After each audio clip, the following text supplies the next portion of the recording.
It is midnight. The sun is still above the horizon. You are standing on a flat, smooth rock in the middle of the Baltic Sea. The rock is one of approximately 30,000 islands in the Stockholm archipelago. This particular one is small enough that you can walk its full circumference in 20 minutes. And at this moment, you are almost certainly the only person on it. A sea eagle circled overhead an hour ago. You watched it until it became a speck over the trees of the larger island to the east and then disappeared. The water around you is flat and slightly pink in the late light. The kind of pink that happens when the sun is on the horizon for hours at a time without actually setting. Your kayak is pulled up on the rock behind you. Your tent is up. You have had dinner, and it is midnight, and the sky is the color of a northern summer evening, and you're alone on a rock in the sea. And Sweden is going to be very hard to explain to people when you get home.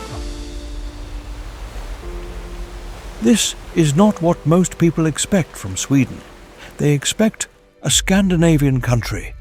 Clean, organized, slightly cold, well-designed, expensive coffee and excellent furniture. They expect ABBA and flat-pack furniture and a capital city that looks great in photographs. What they do not expect is a country that contains within its borders some of the most extraordinary nature in the entire Northern Hemisphere. A country with more than 30,000 islands along its eastern coast. A country with 28 national parks. A country with wilderness areas that are genuinely difficult to access, and that once accessed, it have more in common with Siberia or the Canadian Arctic than with anywhere else in Europe. A country where the northern third sits above the Arctic Circle and earns its light and its darkness in equal and extreme measure. Sweden is one of the most surprising nature destinations on Earth, and it is sitting in plain sight, underestimated by everyone who has not been to its remote places. This is Shadow Atlas. If you're new here, hit subscribe. I make videos like this every few weeks, and Sweden is just the beginning. Let's go. The thing that a lot of people miss about Sweden is scale. Sweden is a long country.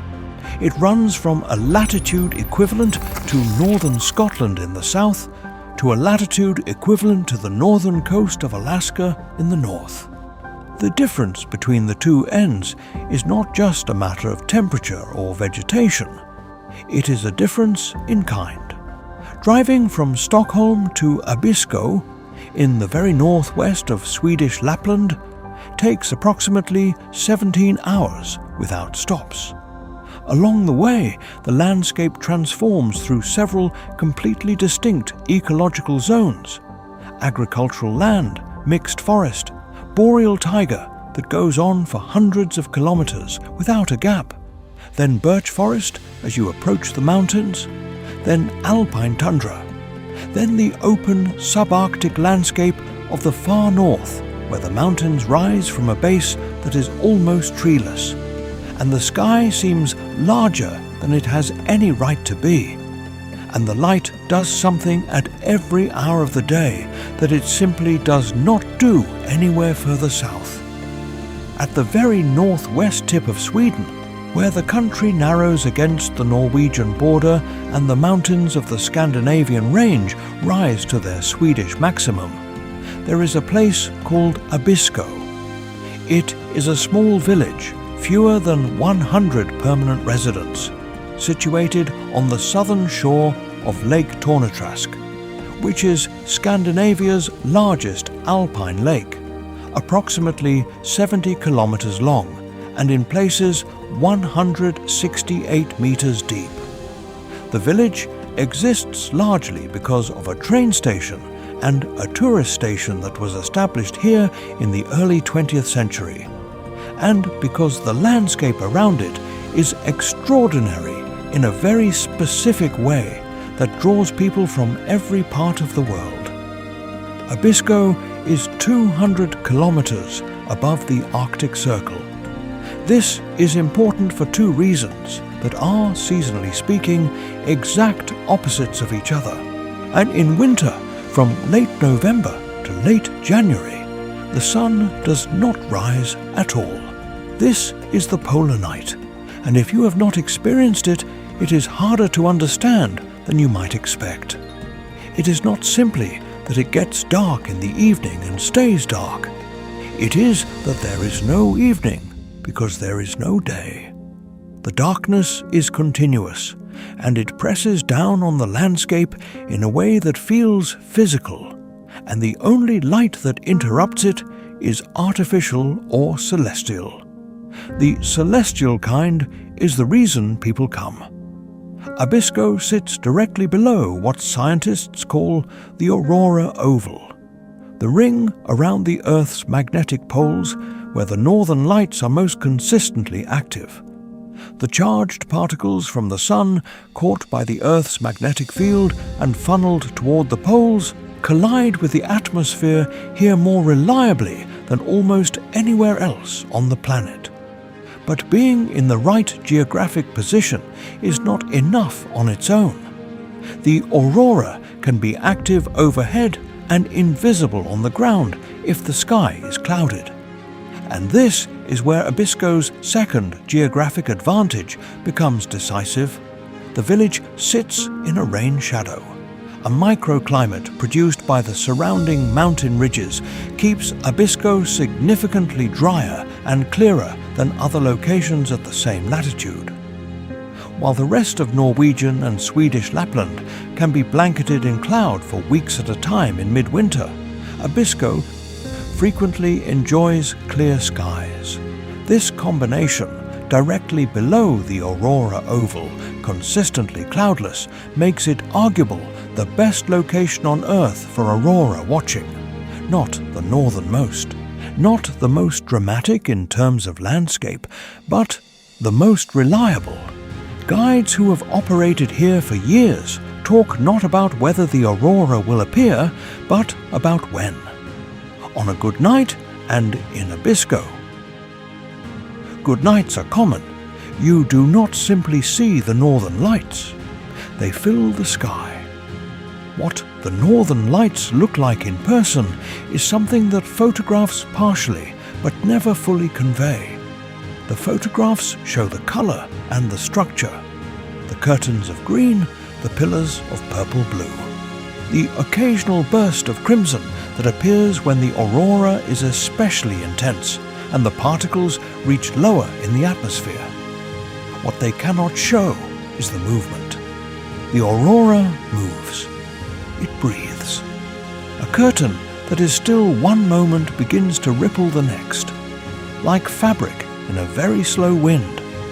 Then it accelerates, and the ripple becomes a wave. And the wave spreads across the entire sky in seconds. And then there are multiple curtains stacking behind each other, each one a slightly different shade of green. And the structure twists and folds and collapses and rebuilds in real time. And it is large. It is not a thing happening at the horizon.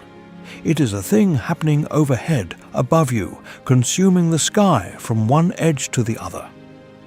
The Aurora Sky Station on Mount Nuolja, reached by chairlift from the tourist station, sits at 900 meters above sea level with a panoramic view of Lake Tornetrask and the surrounding mountains.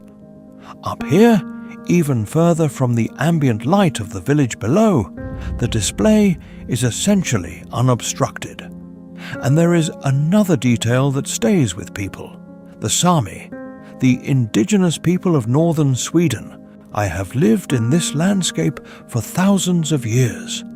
Their traditional understanding of the northern lights was that the lights were the spirits of the dead, and that you should not whistle or wave at them or sing, because they might reach down and carry you away. Standing at the Aurora sky station in midwinter, watching the sky writhe in green and purple above the frozen lake, in temperatures that, at minus 30 degrees Celsius, make every breath a visible event, that belief does not feel irrational. It feels like the most reasonable response to what you are seeing. Then come back in summer. Abisko in June is a different country entirely. The temperature has climbed to a manageable warmth. The birch forests that line the valleys have leafed out in a luminous yellow-green that seems almost to glow, and the sun does not set. From early June to mid-July, the midnight sun moves around the horizon rather than dropping below it, and the land is in continuous daylight for weeks. The meadows along the Abisko River fill with Arctic wildflowers, mountain avens, purple saxifrage, northern anemone, and the surrounding peaks reflect in the still surface of the lake, and the air has the specific clean quality of subarctic summer air that is hard to find anywhere closer to civilization. At the western end of the valley, visible from Abisko and increasingly impressive as you approach it, is Laporten, the Lap Gate. Two parallel peaks separated by a deep U-shaped valley form what looks from a distance like a vast doorway cut into the mountain. The shape is glacier formed, the work of ice over hundreds of thousands of years, and the result is so perfectly symmetrical that it appears architectural rather than geological. The Sami have considered it a sacred place for as long as they have inhabited this landscape. Looking at it in the evening light, when the sun is low and the shadows in the valley go deep blue and the peaks are still lit in gold, you understand why. There are shapes in the natural world that seem designed, that seem to exist for a reason, and Laporten is one of them. From Abisko, the Kungsleden begins, the King's Trail. That is the translation of the name, and it is not modest. The Swedish Tourist Association established it in the early 20th century with a vision that is stated plainly in their 1900 yearbook. This will become the King's Road through the Lapland mountain world.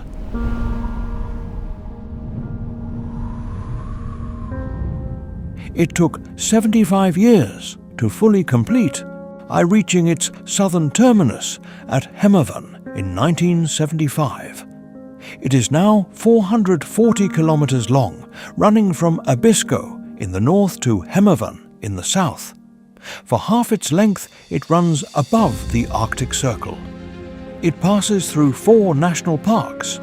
It crosses the UNESCO World Heritage Site of Laponia.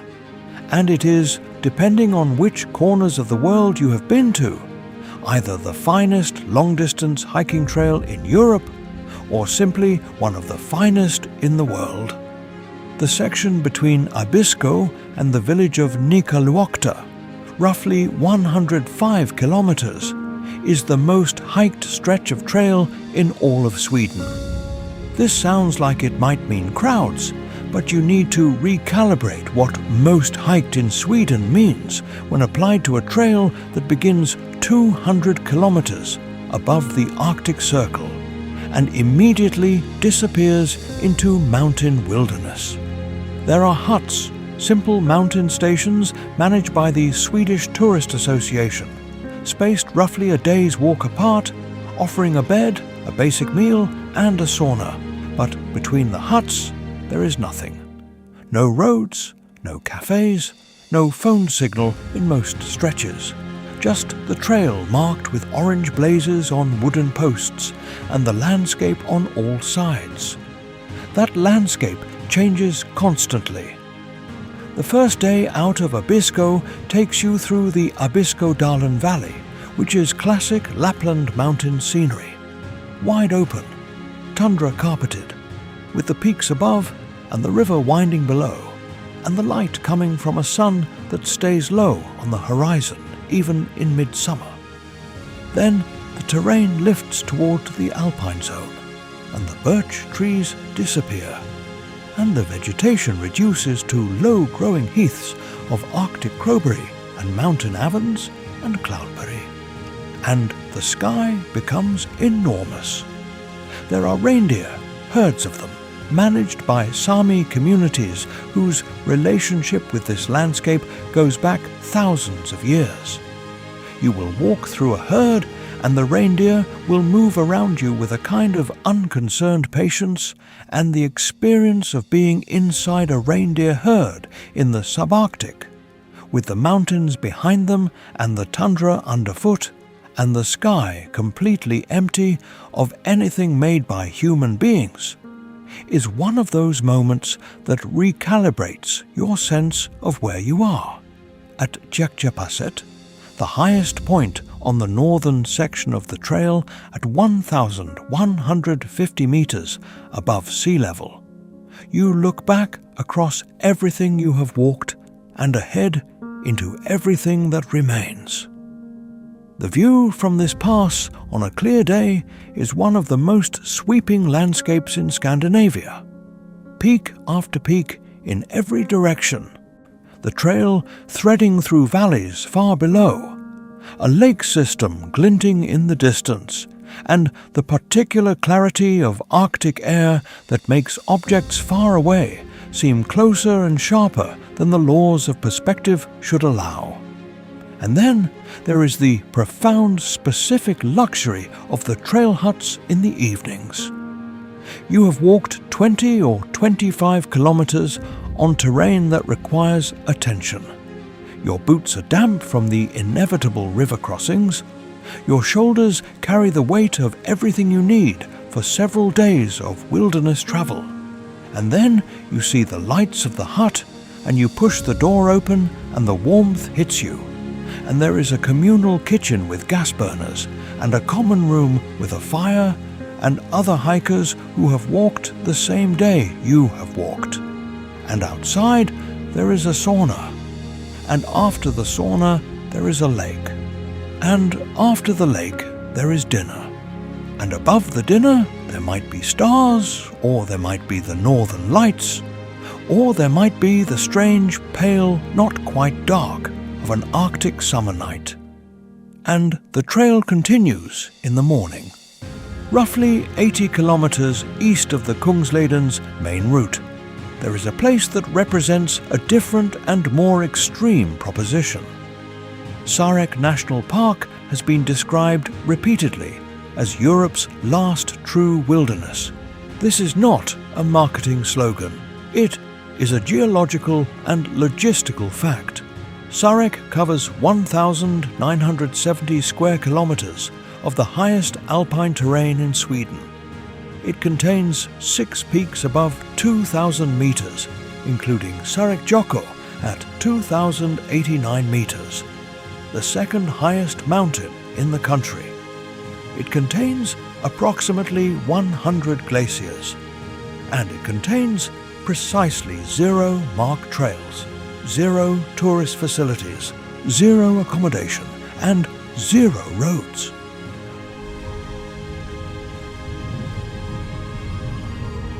The only way into Sarek is on foot, across terrain that is genuinely demanding, or by helicopter for those who know how to navigate once they land.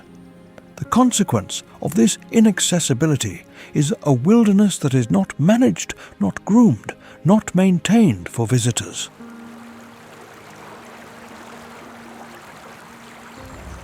The rivers do not have bridges. You cross them at the ford points, which you have to find, often in water that is cold enough and fast enough to require a careful reading of the current before you commit. The terrain is what it is. Sometimes it is open tundra and the walking is easy, and sometimes it is boulder fields or steep ridge crossings where you pick your own line and there is no path to follow. And sometimes it rains for 3 days, and your tent and your gear and your spirits take the full weight of an Arctic storm without any infrastructure to shelter behind.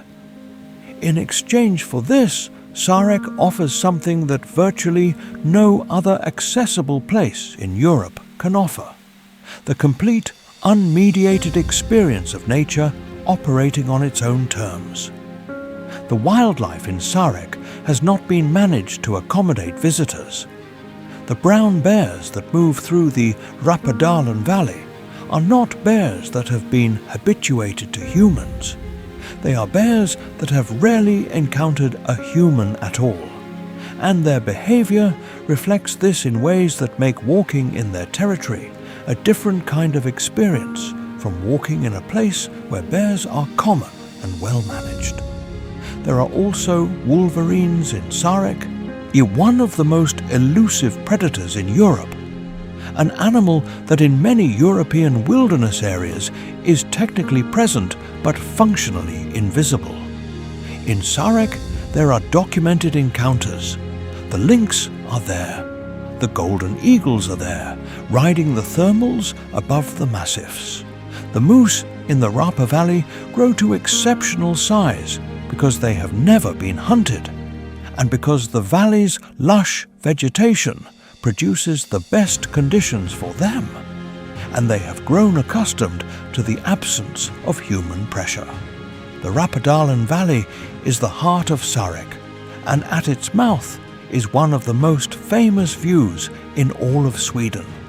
The cliff called Skierfe rises 700 meters from the valley floor in a single near-vertical face, and from its summit you look down into the Rappadalan Delta, a river system so complex and braided and alive that it looks from above like a map of all the rivers in the world compressed into a single valley. The Rapa River divides and subdivides into dozens of channels, each one shifting its course across the flat valley floor, creating islands of gravel and sediment that appear and disappear with the seasons. In July, when the snowmelt is at its peak and the water is running high and turbid with glacial flower, the delta is enormous. In September, when the water has dropped and the birch trees along the channels have turned gold and the snow has returned to the peaks above, it is one of the most beautiful places in the European wilderness, and there is essentially no one there. That last point bears repeating. There is essentially no one there. Sarek receives a fraction of the visitors that comparable wilderness areas in other parts of the world receive. The lack of trails, the river crossings, the weather, the requirement for full self-sufficiency. All of these filter the visitor pool severely. Those who do make it in tend to be people who have been specifically drawn by the specific experience that Sarek offers, and who have prepared for it, and who have learned to function in the landscape rather than move through it on infrastructure.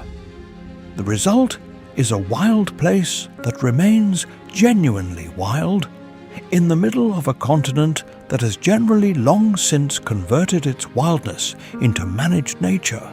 Drop down from northern Lapland, travel southeast toward the Gulf of Bothnia, and you reach a coastline unlike any other in Europe. Sweden's high coast, Höga Kusten, is a UNESCO World Heritage Site, and its reason for existing on the World Heritage List is geological rather than scenic, although the scenery is extraordinary in its own right. What the high coast represents is a physical record of something that happened to the entire region after the last ice age, something that is still happening now, and something that turns every assumption you bring about how coastlines are supposed to look completely upside down. When the last great ice sheet retreated from Scandinavia approximately 9,600 years ago, it left behind a land that had been compressed under its weight for tens of thousands of years. The ice at its maximum depth over this region was approximately 3,000 meters thick. 3 kilometers of ice, The weight of that ice pressed the Earth's crust down, and when the ice left, the crust began to rise. It is still rising. At the high coast, the total uplift since the ice retreated has been 285 meters, the highest known isostatic rebound anywhere on Earth. The ancient coastline, which was at sea level when the ice melted, is now 285 meters above the current sea level. You can stand on what was once the shoreline of a post-glacial sea and look down to where the sea is now, and the distance between where you are standing and the water below you represents 9,600 years of the Earth slowly, steadily recovering from the weight of an ice sheet. The land is still rising at approximately 8 millimeters per year. This does not sound like much until you consider what it means at the scale of a human lifetime. A person born here in 1950 will, by 2025, have seen the land around them rise by about 60 centimeters relative to sea level. Marshes turn into dry land.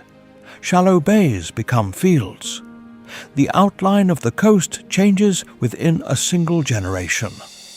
Islands that are today separate will be joined to the mainland in some future century that is already calculable.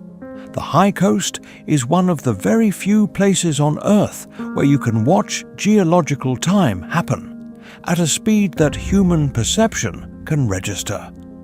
The landscape this produces is dramatic and distinctive in a way that is not quite like anywhere else. The granite cliffs of the high coast, a deep red granite specific to this region called Nordingrå granite, rise directly from the sea in walls that the land uplift has left exposed, eye-polished and striated by the ice that moved across them, and the sea that lapped them as they rose. The fjords and inlets between the cliff faces are deep and narrow, and their water is a specific shade of dark blue-green that reflects the granite above. The forest comes down almost to the waterline in places, and in other places the bare rock slopes directly into the sea with no vegetation and no beach. It is a coast that looks like it was made by forces that have nothing to do with human scale. Inside Skoleskogen National Park, which covers the core of the High Coast UNESCO area, there is a canyon called Slotdalsskreven, a crack in the granite approximately 200 meters long and up to 40 meters tall. Its walls press together so close that in the narrowest section you can touch both sides simultaneously with your arms outstretched. The canyon is completely invisible from any distance. You are walking through dense forest on the plateau above, and then the ground simply opens and you are looking down into a crack that could have been put there by a giant's axe. The walls inside are wet and moss-covered, and the light at the bottom is minimal even at midday, a thin strip of sky visible above. It is one of those geological surprises that the high coast specializes in. The landscape casually producing something extraordinary with no announcement.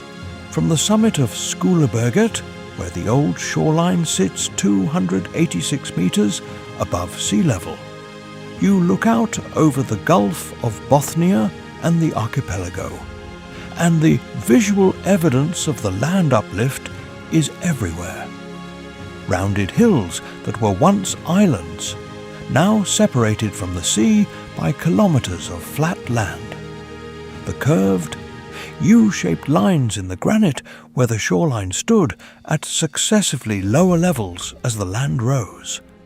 A landscape that carries in its topography a record of the last 10,000 years of geological time, legible to anyone willing to learn to read it, and return south, back to the waters around Stockholm, to the archipelago that begins less than 20 minutes by boat from the center of the capital city, yet where, once you are in it, the city feels like a memory from a different life. The Stockholm archipelago contains somewhere between 30,000 and 50,000 islands, depending on how small a piece of rock is allowed to count as an island. Of these, approximately 150 are permanently inhabited.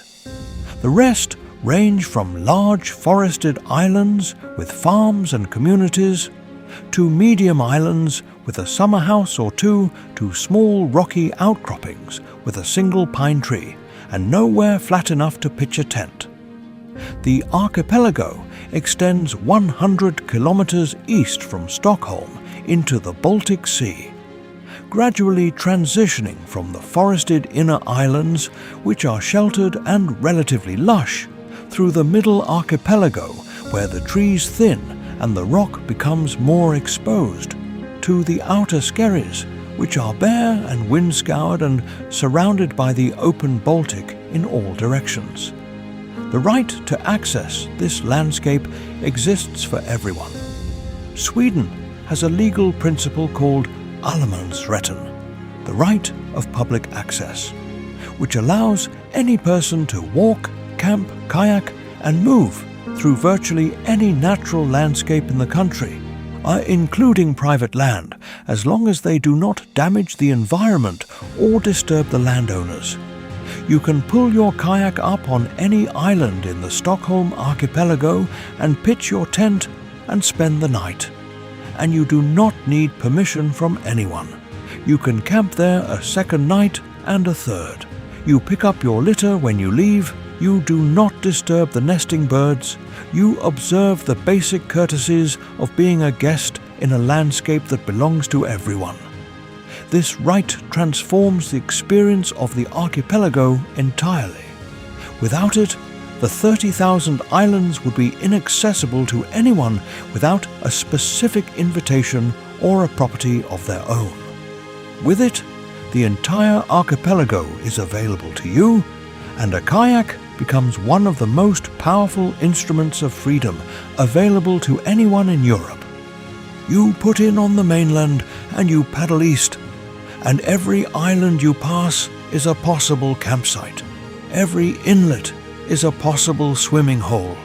Every flat rock with a good view of the water is a possible place to make coffee in the morning and watch the sea eagle that has been circling the nearby island since dawn. The archipelago is not a nature reserve in the managed sense. It is a lived landscape used by people that has somehow remained genuinely wild. The wildlife in the outer archipelago is remarkable. White-tailed sea eagles, the largest bird in Scandinavia with a wingspan that can reach 2.5 meters, patrol the outer islands regularly, and seeing one drop from altitude to take a fish from the water surface at close range. From a kayak is an encounter that rewires something in your understanding of predators. Osprey are common. Arctic terns nest on the bare outer skerries. Grey seals haul out on rocks in the outer archipelago and regard passing kayaks with complete indifference. And in summer, moose swim between islands. This is not a rumour. It is a documented and relatively common occurrence in the Stockholm archipelago. Moose are strong swimmers and will cross substantial bodies of open water to reach islands that have better grazing, and encountering a moose swimming a channel, head held high above the water, making steady progress, looking entirely competent in an environment that you might not have expected a moose to be competent in, is one of the archipelago's more improbable gifts. At night, anchored in a small inlet between two forested islands, with your tent on a flat rock and the fire regulations observed and the kayak pulled up above the tide line. The Stockholm archipelago at midsummer is very quiet. The birds settle. The water stills. The sun makes its long, low arc toward the northwest without disappearing below the horizon. and the world reduces to the sound of water against rock, and the smell of pine and salt air, and the specific satisfaction of a day spent entirely outside, moving through a landscape under your own power, camping where you chose to camp, answerable to no schedule or reservation or entry ticket. This is allemansretten in practice. The right to be in nature, not the managed, ticketed, timed, designated area kind of nature that has become standard in the most visited parts of the world. The actual thing. The landscape available. Go when you want, where you want, stay as long as it makes sense to stay. And Sweden has built its national identity partly around this relationship with its natural world, and visiting it is an education in what that relationship looks like when it is taken seriously. The trails that run through the national parks are maintained but not over-engineered. The huts on the Kungsleden are simple and clean and nothing more. The Aurora tours in Abisko are run by people who have spent decades in this landscape and whose enthusiasm for it has not been eroded by familiarity. The right of public access is protected by law and by culture simultaneously. What you come away with from Sweden's nature, from the northern lights over Abisko's frozen lake, from the moose in Sarek's delta moving through water that catches the September light, from the high coast cliffs reflected in the Gulf of Bothnia, from the sea eagle banking over the outer skerries on a June evening when it is technically midnight, is not just the memory of specific sights. It is the memory of a specific quality of space. The space that exists when the human world is behind you and what is in front of you is operating entirely on its own terms. Europe is a small and crowded continent by geological standards. It has very little wilderness left, but Sweden, long and narrow and forested and cold, has kept more of it than almost anywhere, and has built a culture that treats what it kept as a gift rather than an obstacle. The reindeer move through Lapland on routes that their owners know and their ancestors knew. The glaciers in Sarek feed the rivers that carve the delta that the moose wade through. The land under the high coast continues its long, slow ascent from the memory of an ice age. And in the archipelago, someone is pulling their kayak up on a flat rock at midnight in full light and sitting down to watch the sea. Tell me in the comments, which of these 5 places would you go to first? The Aurora over Abisko, the Kungsleden Trail, Sarek's trackless wilderness, the rising coastline of Högakusten, or the 30,000 islands of the Stockholm archipelago? Drop your answer below and tell me where in the world you're watching from. I read every comment, every single one. Sweden is not finished. Not in this video, and not as a destination. There are landscapes here I have not covered today. The great forest plateau of Dalarna, the glass-making villages of Småland, the standing stones of Gotland, the midnight sun cycling trails of northern Norland. There is a detail about Abisko that you need in your body to understand, not just in your head. The Aurora Sky Station sits on the south face of Mount Nuolja at 900 meters, and the chairlift that takes you there runs in the dark, in winter, in temperatures that can be minus 30 degrees Celsius. Before you board, the guide checks your clothing in a matter-of-fact way that is not theatre. It is the practical assessment of someone who knows that inadequate clothing at this altitude in this cold is a problem that develops faster than most visitors from temperate climates expect. You are told to dress in layers, to cover every square centimetre of skin. to not remove your gloves except when absolutely necessary. The chairlift takes 20 minutes, and it moves through spruce forest that becomes more sparse as altitude increases. And then the tree line passes, and you are on open mountain, and the cold becomes more immediate.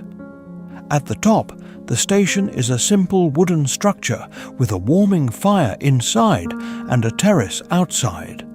And the terrace faces northwest over the Tornetrask Lake and the Laporten Valley and the mountains that form the Norwegian border.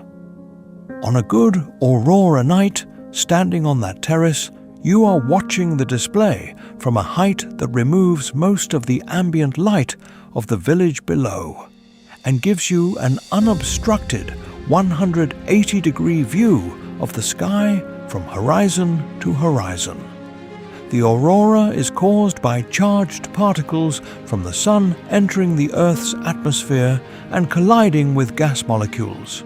The collisions release energy as light: green from oxygen at lower altitudes, red from oxygen at higher altitudes, blue and purple from nitrogen. The colors and their intensity depend on the solar activity driving the display and the altitude at which the collisions are occurring. But explaining the physics of it does not diminish the experience of watching it, in the same way that knowing the physics of music does not diminish the experience of hearing it. What you are watching is the sun, 150 million kilometers away, reaching its particles across space and touching the top of the atmosphere above your head. You are watching a physical connection between the Earth and its star, made visible. Many people who see the Northern Lights for the first time report that they did not expect to be emotional. They expected to be impressed. Photographs of the aurora are everywhere, and the visual preparation is thorough. But what they do not prepare for is the quality of being present while it is happening. The aurora moves and changes continuously, and because it changes, you cannot process it as a static image and file it away. You have to keep watching. You cannot stop watching. It keeps becoming something new, and the attention that the movement demands produces a state of full presence that is not common in modern life. A complete absorption in what is happening in front of you, with no remainder for anything else. People stand in -25-degree cold for 2 hours because they cannot bring themselves to go inside. The Kungsleden in September is a different trail from the Kungsleden in July. In July, the tundra is green and the wild flowers are out, and the light is continuous, and the whole landscape vibrates with the excess of summer productivity. The plants and animals doing everything they can in the brief subarctic growing season. In September, the process reverses. The colors come first. The birch forests turn gold, and the heather turns red, and the crowberry turns dark purple. And there is a week or 10 days when the entire landscape is doing something with light and color that has no parallel in other seasons. Swedish autumn in the mountains is called höst, and it has a quality, a specific combination of cold air, low-angle light, and brilliant color that exists briefly and then gives way to winter, that photographers travel across Europe to capture. On the Kungsleden, in the first 2 weeks of September, you are walking through it. Then the first snow comes, usually in late September at altitude, and the colors disappear under white. And the trail becomes a different challenge entirely. The huts close for the season at the end of September. After that, the Kungsleden belongs to the winter hikers and the cross-country skiers who come in February and March for a different kind of traverse, following the same route through a landscape that has been transformed into white. The hut system on the Kungsleden deserves more appreciation than it usually gets. The Swedish Tourist Association built it over most of the 20th century, and the philosophy behind it make the wilderness accessible to people who are not professional mountaineers without compromising the wildness of the experience is reflected in every detail of how the huts are run. They are simple: a bunk, a blanket, a common kitchen with gas, toilets that work. They are not hotels in the mountains. They do not have Wi-Fi. They do not have television.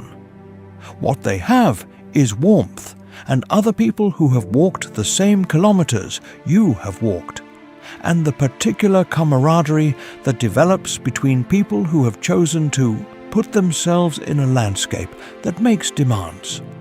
And the sauna. Every STF mountain hut on the Kungsleden has a wood-fired sauna, and using it after a wet and cold day on the trail, followed by a plunge into whatever lake or river is adjacent, regardless of temperature, is one of the more restorative experiences available anywhere in the outdoor world. The Swedish relationship with the sauna is not a wellness trend.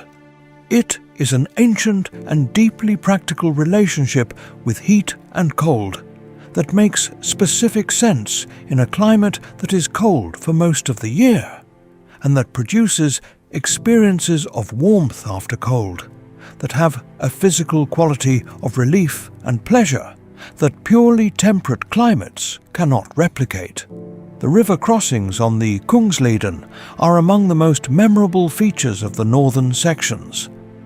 Swedish streams and rivers are cold year-round. The snowmelt from the glaciers and the high alpine snowfields keeps temperatures low even in August. The trail crosses many of them on bridges that the STF has maintained with care.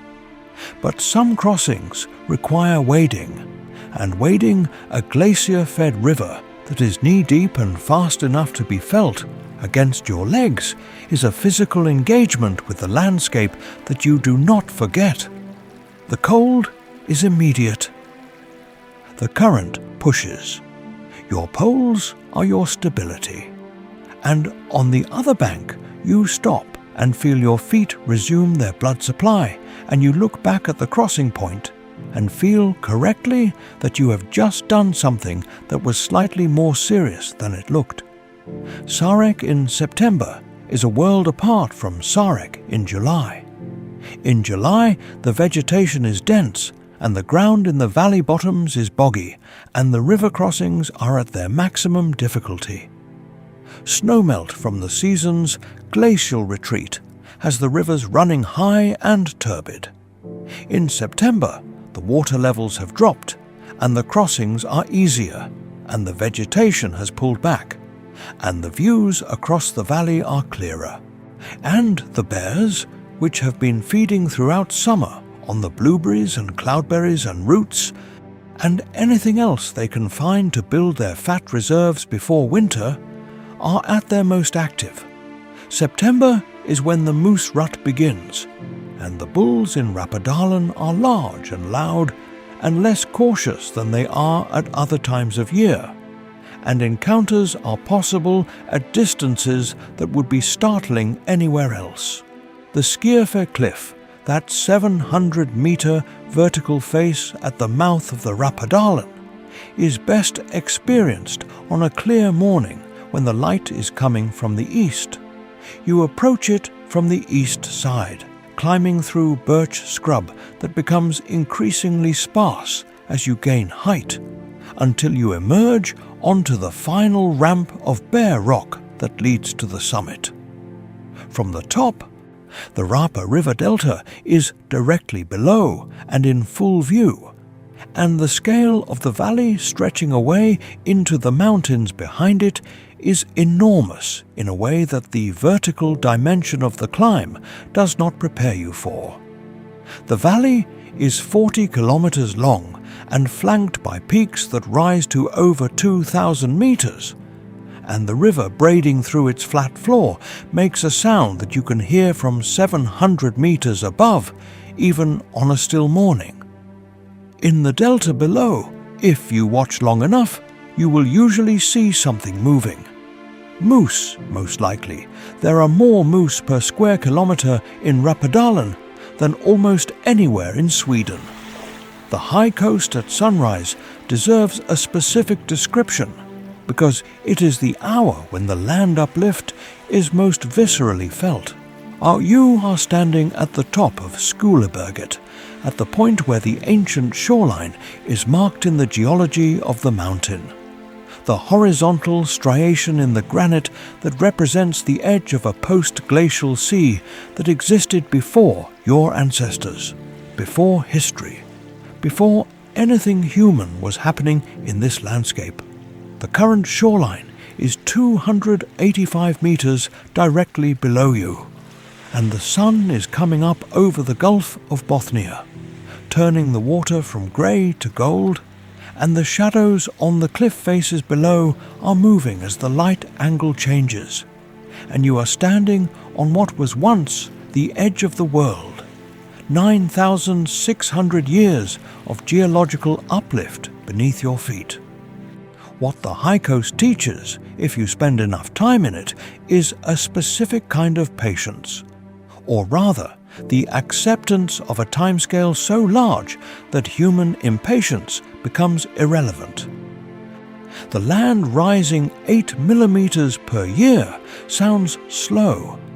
At that rate, it will take more than 12,000 years for the remaining 100 meters of depression in the Earth's crust to be fully recovered.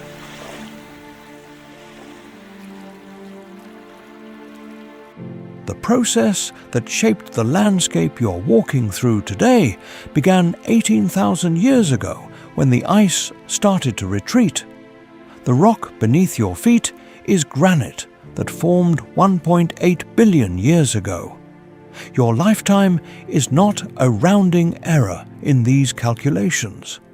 It is a measurement too small to register, and yet, standing on the shore of one of the high coast's inland lakes, which were bays when the land was lower, which were sea, and which are now surrounded by forest and filling slowly with sediment.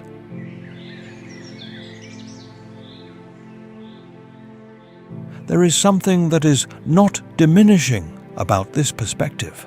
It is clarifying. The world is much older and much larger, and much more patient than human experience usually suggests. And the high coast makes this available to you not as an intellectual proposition, but as a physical sensation, standing on 285-meter uplifted granite in the autumn morning. The Stockholm archipelago at the autumn equinox, late September, when the tourist season has ended and the summer houses on the inner islands are closed, and the ferry schedules have reduced to their winter cadence.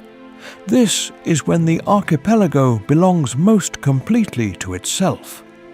The water is still warm enough to swim briefly with resolution. The forests on the larger islands have turned gold. The outer skerries are empty, the terns that nested there all summer now long departed south. The sea eagles are there, the seals are there. The light is the specific slanted gold of September at these latitudes, and it makes the water surfaces complex and brilliant, and the smooth granite surfaces warm even when the air is cold. Wild camping in the outer archipelago in September, in the calm that follows the departure of the summer visitors, is an experience that seems disproportionate to the effort required to achieve it. You are 1 hour from Stockholm by boat. You are, at the same time, genuinely alone on a small piece of granite in the Baltic Sea, with the horizon visible in 3 directions and the silence complete except for the birds and the water. The Allemansrätten makes this available to anyone. No booking, no fee, no designated campsite, just the right, protected by law, to be here. This is what Sweden has built. Over centuries of managing the relationship between people and its natural world. A country where the nature is extraordinary and where the legal and cultural framework around it makes it available, genuinely and without mediation, to anyone willing to make the journey. The aurora does not require a ticket. The Kungsleden Trail requires a pair of good boots and the willingness to carry your own gear. Sarek requires experience and preparation, but none of them require permission from anyone. The land is not owned in the sense that locks it away. It is held by the people who live on it and by the idea that the landscape belongs in some real sense to everyone who comes to it with respect. Go to Sweden expecting a Scandinavian country with good design and expensive coffee. Come back knowing that it is also the country with the world's most reliable aurora viewing and the world's highest land uplift and a trail system that takes you through wilderness that would be considered extreme in most other continents. All of it accessible, all of it available, all of it still running on geological and ecological time that human civilization has so far failed to entirely disrupt. The sun at midnight over the archipelago, the aurora over the frozen lake, the bears in the delta below the cliff, the ancient shoreline, 285 meters above the sea, the deer swimming between islands. It is all real. It is all there. It is waiting. Sarek next door is magnificent and genuinely difficult and available only to those who have specific skills. The Kungsleden is magnificent and genuinely accessible and available to the willing. These are two different gifts, and Sweden has given both of them. The first night on the trail, when you have walked your first 15 or 20 kilometers, and the hut has appeared out of the landscape, and you have cooked dinner and sat outside with your tea, watching the sun move around the horizon rather than below it. There is a specific clarity that arrives. You have left everything behind. You have only what you carried. Everything you need for the next several days is in your pack. And what you are doing for the next several days is walking through a landscape that has no road, no connection to the world you left, no option to opt out. You are committed to it, and the commitment is simple and complete, and produces a freedom that is almost paradoxical. The freedom of having no choices left except to keep going. That freedom is what the Kungsleden was built for, what Sarek was protected for, what the aurora tours in Abisko were designed to deliver, what the Stockholm archipelago's wild camping rights preserve. The landscapes of Sweden are extraordinary on their own terms, but the framework around them, allemansrätten. The national park system, the trail network, the hut culture, has been built with the specific intention of making those landscapes available to the human experience in a direct, unmediated way. Not managed and curated and ticketed, given. And so you paddle through the archipelago on a midnight in June, with the sun still above the water and the sea eagle somewhere ahead of you. And you do not need to explain to anyone why you are there, or pay anyone for the right to be there, or register anywhere, or check in with anyone. You are there because the landscape is there, and you are willing to come to it. And that is enough. Sweden is that kind of country, and its nature is that kind of nature. Thank you for watching. I will see you in the next one.